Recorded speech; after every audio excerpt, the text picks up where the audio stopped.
అకాల వర్షాలు ఉమ్మడి నిజామాబాద్ జిల్లా రైతులను ఆగం చేశాయి. ఈదురుగాలులతో కూడిన వర్షాలకు 6 కాలాలు పండించి కల్లాల్లో ఆరబోసిన ధాన్యం తడిసి ముద్దయింది. నిజామాబాద్ జిల్లా బోధన్లో ముందస్తుగా వేసిన వరి పంట ముందుగానే కోతకు వచ్చింది. అయితే వర్షాలు పడటంతో కోతకు వచ్చిన పంటను కోయడానికి ఇబ్బందులు పడుతున్నారు రైతులు. వరి కోత కోసం వచ్చిన హార్వెస్టర్లు వెనక్కి వెళ్లిపోతున్నాయి.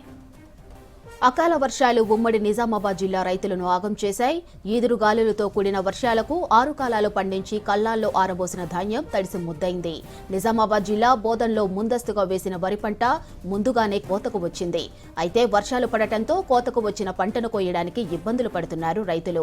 వరి కోత కోసం వచ్చిన హార్వెస్టర్లు వెనక్కి వెళ్లిపోతున్నాయి.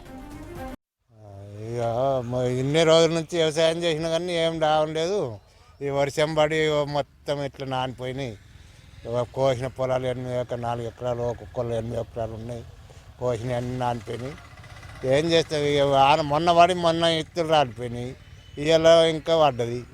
రోజు వ్యవసాయం ఫలితం లేదు. ఇక వడ్లు కొనాలని గవర్నమెంట్ని అడుగుతున్నాము, కోరుతున్నాము. వాళ్ళు ఏం చేస్తారేమో. తడిసినవి కానీ ఇప్పుడు కోసేటివి కానీ కొంటే మంచిగా గవర్నమెంట్. ఇక మేము ఏం చేస్తాము, రైతులము నాన్నే చూస్తున్నాం, నాన్న పెడుతున్నాం, అయిపోయింది.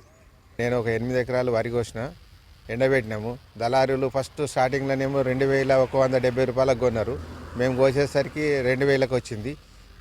మళ్ళీ నిన్న అడుగుతూనేమో 1900లకు కొట్టామన్నారు కచ్చా. అందుకోసమే ఆరబెట్టినాము. ఆరబెడితే అకాల వర్షంతో తడిసి నష్టమైంది.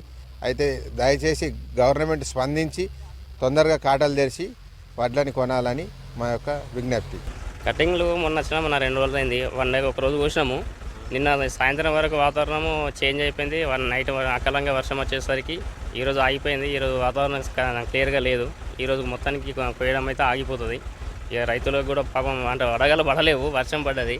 వడగల పడితే రైతులు కూడా ఇబ్బంది పడుతున్నారు. ఈరోజు అయితే కోతలు నాకు తెలిసి కాకుండా వచ్చు.